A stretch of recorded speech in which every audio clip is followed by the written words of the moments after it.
Airlangga Hartarto mundur, siapa penguasa baru Partai Golkar adalah tema satu meja The Forum malam ini. Telah hadir di studio dari ujung sebelah kanan, Yunarto Wijaya. Malam, Bung Selamat Yunarto. malam, Mas Budiman. Kemudian ada politisi PDI Perjuangan, Adian Napitupulu. Malam, Bang Adian. Malam. Dan politisi PKB Zainul Mutasin. Malam, Mas Zainul. Malam, Mas Budi. Dan ada Direktur Eksekutif Parameter Politik Indonesia, Adi Prayitno. Malam, Mas Adi. Kita Malam. juga lagi menunggu kedatangan Wakil Ketua Umum Partai Golkar, Ahmad Doli Kurnia.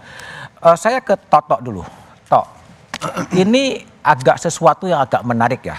Golkar perolehan suaranya naik cukup tajam, ya nomor 2 gitu. Ya. Tapi tiba-tiba ketua umumnya mundur gitu. Apa yang Anda cium dari itu? Iya, pertama saya ingin mengatakan kalau kita masih kaget dengan gonjang-ganjing di parpol pada masa pemerintahan Jokowi ini, menurut saya kita yang salah. Kenapa? Tidak perlu kaget. Tidak perlu kaget. Karena muncul kalau kita coba bandingkan dengan pemerintahan-pemerintahan sebelum, memang ada sebuah pola yang membuat kita harusnya tidak kaget lagi. Pertama kalinya kita lihat P3 2 kali mengalami goncangan dari adanya dua versi kubu Jan Farid dengan kubu Romahur Muzi, lalu kemudian Pak Suharto Mono Arfa harus terjungkal. Lalu kemudian Golkar juga bukan pertama kali, sempat ada dua kubu, Agung Laksono, Abu Rizal Bakri.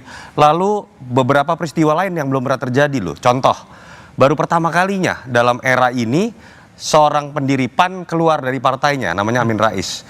Baru pada era ini juga partai yang dibesarkan oleh Fahri Hamzah, Anies Mata, mereka yang harus kemudian keluar. Begitu pula terjadi pada Pak Wiranto. Demokrat juga hampir mengalami sebuah peristiwa yang sama. Jadi ada sebuah pola yang menjadi menarik untuk kita lihat, kok seakan-akan ada sesuatu yang dianggap normal dalam masa 10 tahun terakhir ketika partai akhirnya seakan-akan goncang atau ada yang kemudian bahkan menilai kemandiriannya menjadi hilang. Kita tidak bisa menuduh siapapun karena tidak pernah bisa dibuktikan. Tetapi kalau kita membaca bahwa terjadi pada pemerintahan ini, minimal ini catatan kritis buat pemerintahan Jokowi, suka atau tidak, kemandirian partai itu adalah salah satu elemen dari indeks demokrasi, yang juga terbukti menurut Freedom House, minimal di periode 2, dalam waktu hampir 5 tahun, itu turun poinnya dari 62 ke 53. Artinya apa? Walaupun tidak bisa orang menuduh bahwa ada keterlibatan kekuasaan, tapi minimal kekuasaan harus bertanggung jawab terhadap mundurnya nilai kemandirian dari partai yang berujung pada turunnya juga nilai indeks demokrasi. Oke, itu Yunarto Wijaya. Adi Prayitno, apa yang Anda baca?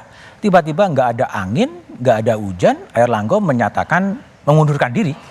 Ya, saya kira ini ada situasi yang tidak normal. Kalau kita mendengar statement-statementnya Airlangga dan elit-elit Golkar secara umum, saya kira Airlangga ini sangat layak untuk kembali memimpin Golkar secara umum. Airlangga itu disebut sebagai orang yang berkontribusi sangat signifikan, baik untuk partainya, pileg naik secara signifikan, ataupun berkontribusi penting terkait dengan pemenangan Prabowo dan Gibran. Bahkan Airlangga Hartarto itu disebut sebagai Menko Perekonomian yang mampu menjaga stabilitas ekonomi. Di negara lain itu kemudian menurun, tapi di Indonesia naik secara signifikan. Dua argumen ini sepertinya tak ada alasan sebenarnya untuk membuat Airlangga mundur. Dan pada saat yang bersamaan, tak ada satupun di internal Golkar itu yang kembali bicara tentang Munaslup. Beda dengan sebelum Pilpres.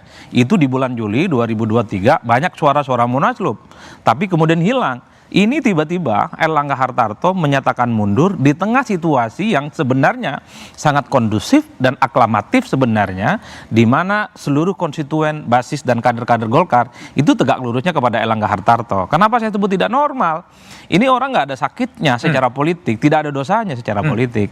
Tapi kan problemnya secara umum sebenarnya, kalau saya membaca bahwa persaingan di internal Golkar, apa yang terjadi per hari ini, bagi saya secara umum nggak ada persoalan. Kalau yang mau mengganti itu AGK, kemudian Bahlil, mau Doli, itu nggak soal. Karena memang di internal Golkar itu persaingan politiknya selalu melahirkan hentakan-hentakan politik yang tidak terduga.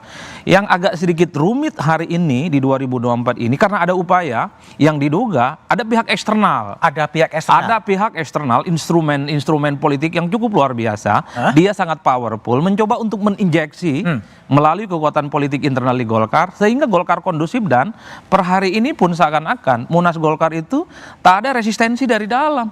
Kalau logikanya gitu, apakah memang Mas Airlangga itu mundur dengan sendiri atau memang digusur sih kekuatan eksternal itu? Ya kan sebenarnya pasti buka-bukaan. Pak Erlangga yang di atas angin posisinya beberapa waktu yang lalu mendapatkan dukungan mayoritas dari pemilih-pemilih DPD tingkat 1 dan tingkat 2, tiba-tiba mundur. Tentu pasti ada sesuatu yang serius. Apa? Pasti ada persoalan-persoalan yang dikaitkan dengan persoalan hukum Pak Erlangga. Satunya pasti, karena kalau tidak ada persoalan hukum, kalau persoalan politik, saya kira agak gampang untuk dibantah.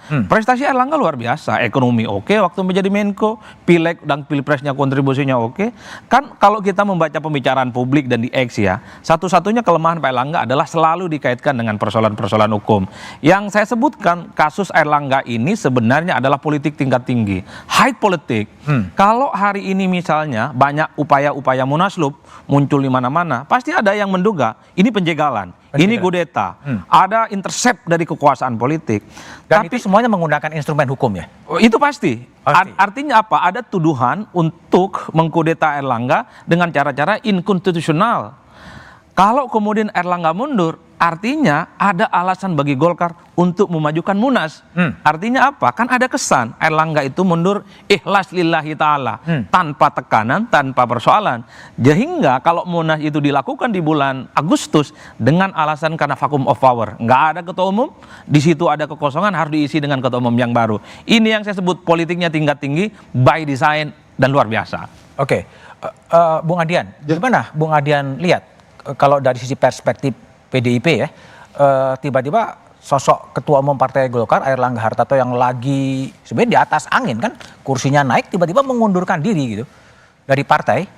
Ya, kalau mengomentari dinamika di Golkarnya kayaknya nggak pas ya. Oke, tapi gimana Anda baca? Tapi jika memang ada yang disampaikan Mas Adi tadi tentang apa semacam ancaman atau intimidasi atau apa gitu mungkin ya, kalau saya nafsirkan seperti itu, maka problem terbesarnya bukanlah di mana-mana, tapi problemnya adalah demokrasi macam apa yang mau kita bangun di atas intimidasi, di atas ancaman gitu loh.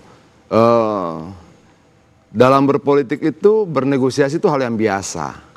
Oke, siapa, bagaimana, di mana, dapat apa, seperti apa, bagaimana rencananya dan sebagainya itu biasa-biasa saja. Tapi kalau di dalamnya ada unsur-unsur intimidasi atas instrumen apapun, itu jadi tidak sehat. Demokrasinya mati gitu loh. Nah, dalam hal ini banyak orang kemudian menduga-duga dari pihak ini, pihak itu gitu loh. Nah, ini yang menurut saya apa ya, menjadi lucu memang karena 3,5 bulan lagi tuh munasnya kan. Munasnya gitu loh. Tunggu aja 3,5 bulan lagi. Tapi ya sudahlah, itu dinamika di Golkarnya yang saya khawatirkan kalau kemudian apa yang dikhawatirkan oleh banyak orang terkait adanya intimidasi dan sebagainya gitu loh. Oke, baik. Benarkah kemudian Airlangga Hartarto itu mundur karena ada masalah hukum? Kita bahas setelah jeda berikut ini.